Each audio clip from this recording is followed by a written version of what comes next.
Hello friends, our today's topic is about IPv4 private IP addressing. Okay, in last video we have discussed about the practical, like how IPv4 addressing will be configured. Okay, but today's video we have to discuss about like why we need private IP address. Okay, first of all, we need to know about the private IP address. As we know that we have classes. So if we have classes like A class 1 to 126, B class 128 to 191, and C class 192 to 223. Okay, so in that the range of IPv4 addresses are same, but these all are known as public IP address, like those are the routable IP address over the internet.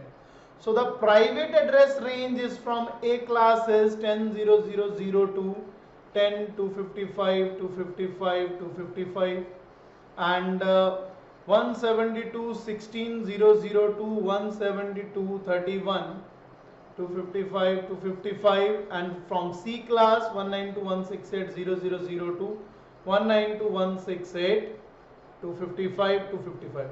These are the reserved private IPv4 addresses, and these IP addresses are not routable over the internet. Like it turns out that private IPs also came in handy as a means to save valuable public IP addresses, like public IPv4 space. Okay, in other words, I want to explain that without these private addressing, we would not have any more public IPv4 address to hand out today's to a new device.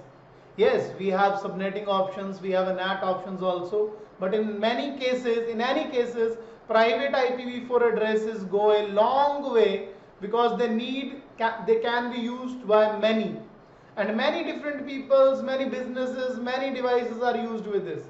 So you do have to turn them into some sort of public address if you want to use. Okay, so private IP addresses are not able to use, but in many companies, everyone is going to use with private IP address. These are not public, these are private IP addresses, and these IP addresses are not routable. So with the help of private IP address, we are easily have to use and save public IP addresses. Thank you so much.